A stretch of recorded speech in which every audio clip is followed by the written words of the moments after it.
Hello and welcome back to Suspended Fanimation. I'm your host, Dennis Bithoulkas, and it's time for House of the Dragon, Season 1, Episode 8, The Lord of the Tides. Not Lord of the Flies, but Lord of the Tides. Welcome, everybody. Let me take care of some business first, then we'll get down to it. You can probably hear Pepper in the background tearing shit up because she's just wild right now. I don't know what's going on. Anyway. If you like what you see here, like, share, and subscribe. If you, I'm sorry, but she's just really going hog wild over there. If you're still on the fence about subscribing, take a look at the video that pops up at the very end here. YouTube takes the algorithms of all the stuff you've been watching and tries to match it as best as possible to one of the videos in my vast video library and pops it up here just for you. And if you like what you see there, please hit that subscribe button down below there. And if you can, hit that like button, the share button as well. And if you want to know when I'm going to be on live again next, you can go over to suspendedfanimation.com. Take a look at that schedule. I post it up every week. I didn't do it today as of yet. I will do it after I'm done here. I will set everything right. It's been one hell of a weekend and week and all that kind of stuff. So she's got the zoomies now, so it's just all kinds of weird. Sorry, guys. She just decided to go hog wild now. All of a sudden, she's looking for a ball that she threw to the other side of the room. Anyway, um, let's get to it, shall we? Oh, this dog. Spoiler alert, I am going to spoil the episode. If you've not seen the episode, go and watch it. Come on back. This will be a video. You can comment down below in the comment section. You can, relive all of Pepper's barks and all that kind of stuff as well. All right, just giving you a little bit of time to hit pause, whatever you're going to do. Okay. So, another time jump. This time now, we have, the kids are young adults, I guess you could say. Well, late teens, early 20s, very early 20s. And everyone has been separated for the most part since, the last episode where the queen, took a swipe at Rhaenyra. And, um, yeah, so actually this one I kind of liked. I'll have to say that. This episode I liked. It seems like it's finally gelled together. I mean, it's 8 episodes in. It should have by now. Um, Hopefully we're sticking with who we've got now. I don't I think we're sticking with who we've got right now, acting wise, cast wise. So, there's a lot of tension going on. Uh, Rhaenyra and Damon have been summoned to the King's Landing. They haven't been there in years, like I said, since this last time they were there when the Queen took a swipe at her with the dagger. And there's a whole contention about Driftmark, who is going to be in control of Driftmark because Lord Corlys has taken ill. He got injured during a battle and now burns from within, is what they're saying, and might not survive. So they're trying to go through succession, even though we know that it's actually supposed to be Rhaenyra who is supposed to be ascending the throne there, at least. And who's controlling all of this, of course, but Alicent and Otto. The king is really, really, really, really sick at this point. He's basically taking milk of the poppy, so he's high most of the time. Doesn't know what he's saying. He's in bed most of the time too because he's sick, and so Alicent and Otto are essentially running the kingdom at this point.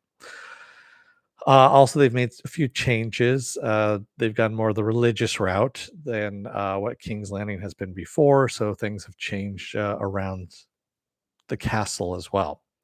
We also saw kind of interesting, there's almost a throwaway scene at the very beginning. Damon going through and he finds 3 dragon's eggs in a clutch. He goes down and picks one up and um, so he's collecting eggs. You see him collecting dragon eggs. And that's probably going to be interesting later on down the line because remember, we had the whole imbalance of dragons and who has what dragons and all that kind of stuff. So I'm fairly sure it's going to be later on down the line. Um, Raymond says, "Wait, the high towers were behind the attempt on Corliss's life. Most likely, wouldn't put it past them because if not through Allison, well, remember Allison has her right hand man there, the last strong left standing, and yeah, the guy who is kind of twisted in a way." And I'm forgetting his name all of a sudden, but and he was actually suspiciously absent in this episode. I'm fairly sure that is what's going on there. Yes, the egg was for the baby that she's pregnant with, and of course she has twins. So, from the previous birth that she had with Damon. So this is their third child on the way, and of course they're all blonde hair. Laris, yeah, thank you. There we go, Pen. Yes. So he's suspiciously absent in all of this. So most likely he's the one who made the attempt on Corliss's life at this point. Um, so of course, Corliss's brother is the one that says, I should be the one that takes the throne. And he actually brings it up to the princess, Rhaenyra, and says, hey, you should be backing me. And she's like, yeah, I don't know. We'll think about it kind of thing. So Vaymond, of course, they Damon and Rhaenyra know this is actually just going to be just a dog and pony show. They've been made to feel uncomfortable in the court, and Otto is sitting on the throne as this petition to run Driftmark starts, and yeah, it's Vayman comes out and just basically states his case why he should be the one, not so subtly saying that Rhaenyra's children are bastards and don't have Valerian blood running through, or don't have Valerian blood running through them, and that he is the last one of his kind, shall we say, or the last one of his bloodline. And when Rhaenyra comes up to speak and say her piece, she flat out says this is just a farce. And then the doors open behind her, and the king comes out, and he sits down, and he's like, "What the fuck is this?" Kind of thing. This has already been settled. This is settled law, and why are we doing this? And that's when, of course, Vayman loses his shit and just out and out says that they're bastards. They're not of his brother's blood, and you know, da da da da. And so, of course, off goes his head. Damon actually takes off Vayman's head, and I just misspoke there. I said Vayman was Corliss's brother. He's not. He's actually the son of Corliss. Sorry about that. That was just a mistake there on my part. I don't know why. All of a sudden, I blanked on it. So, Rhaenyra, Rhaenyra actually loses another son. She's lost her daughter, her son, and she thinks her other son, but of course, he's gone off across the nameless sea. So she's lost all her children now at this point. And so, what does she do? She ends up backing. Well, she ends up backing Rhaenyra because Rhaenyra made her the offer anyway of joining houses, her kids and her grandchildren, and she accepts the offer. But of course, she does it later on, just when she sees shit is going sideways. And of course, the more interesting stuff happens when we get to the dinner later on that evening with both families there. And the king, he really just wants everyone to come together. He just wants everyone to love each other, kind of thing. And they don't. They hate each other. They are at each other's throats. And once you think everything is settled, he has a little fit and has to leave. And that's when the children go in on it, and they start taking digs at one another. And that, of course, ends with them having to be separated at that point. So I thought he was the brother of Corliss as well, but that was his son, if I'm not mistaken. No, wait, actually, I take that back. That was his brother. Okay, so I was right in the first place. That Corlys, yeah, he was the brother of Corlys. They didn't make it all that simple to suss out on that, but yes, he is. No, that's right. He says I'm his brother. That's right. He did say that. Oh man, there's been a lot of shit going on this weekend, so yeah, it's hard to keep track of all this stuff. Anyway, um, so we end up, of course, with a death, betrothal, and then clarification of who's actually going to be taking the throne of Driftmark, and of course, that's going to be Rhaenyra, excuse me, Rhaenyra, and um, the king passes away. We at the very end, so we see him pass away, but not before he imparts a delirium story. Basically, he was talking to Rhaenyra first about the Song of Fire and Ice, and where she had asked him if she believed in Aegon's dream of the prophecy. And it's not until Alicent is there the next night that he tells who he's thinking is, Rhaenyra, that he believes in that. And but all she hears is Aegon, prophecy, prince, all that kind of stuff. And so she thinks that her son Aegon is going to should be prince, is what she thinks. And of course, the king passes away. So actually, a really good episode. We had a lot of tension in all of this. There wasn't anything wasted this time around.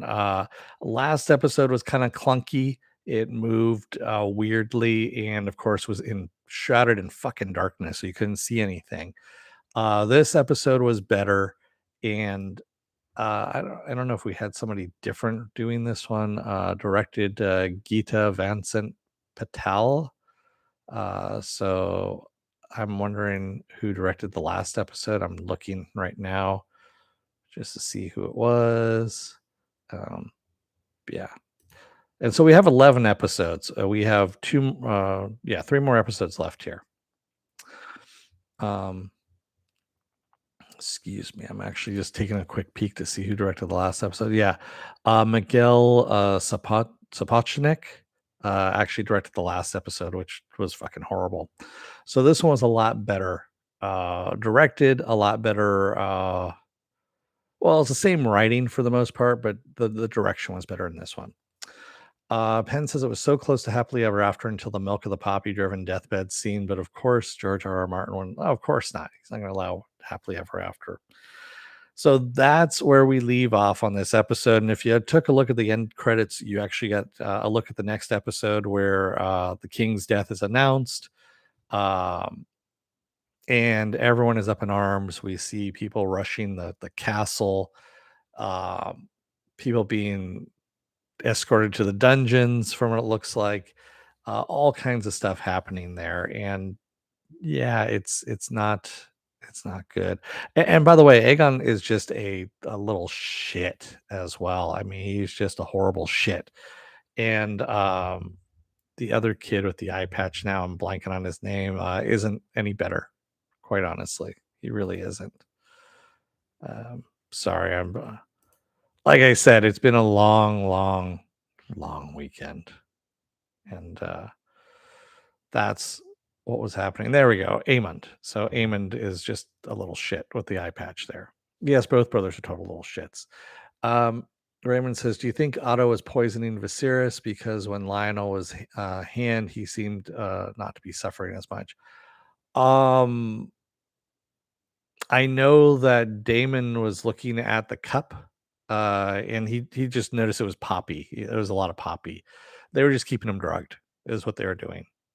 And Damon even says maybe you thought it was a kindness at once, at one point, but now who knows? Maybe it was just too much, and it was just prolonging the inevitable. So yeah, and I mean, think about it. If you knew that if you could prolong the king's life and basically just keep him drugged and out of the way, so you can keep power because you knew that his daughter was going to ascend the throne once he dies, and probably kick you out or kill you and kill your daughter and all of her family, then yeah, you'd probably want to keep him drugged so you can actually run things for a while as well and set up an exit strategy at the same time. Yeah. So that's where we kind of leave off on all of this.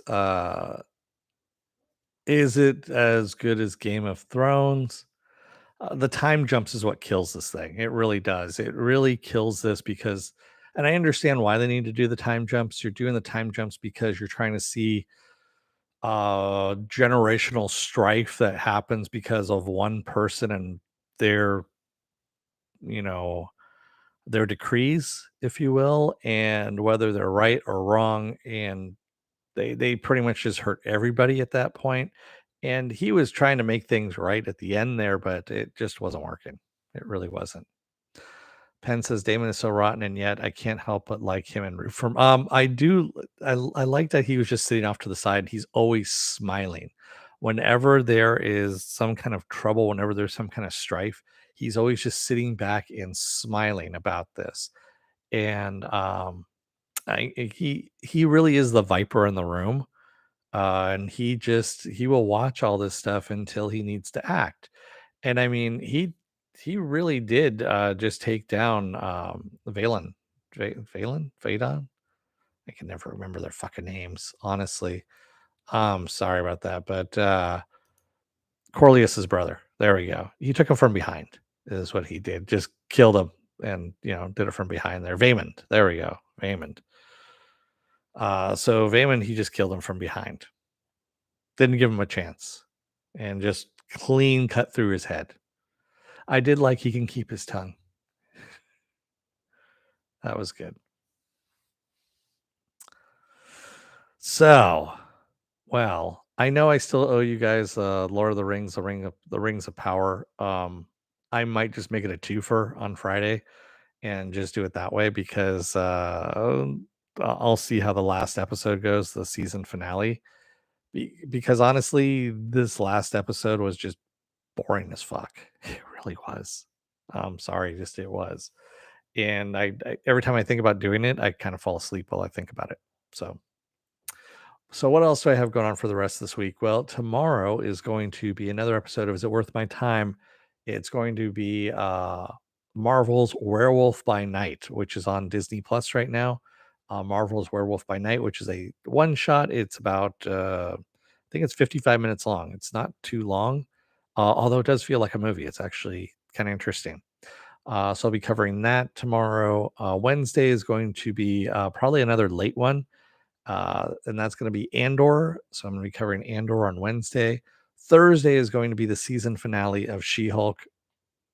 Looking forward to it, and also sad that we're getting the season finale of She-Hulk right now. I want more She-Hulk. Friday will be, like I said, the double header of episodes 7 and 8 of Lord of the Rings, The Rings of Power. You finally watched Andor. What'd you think, Penn?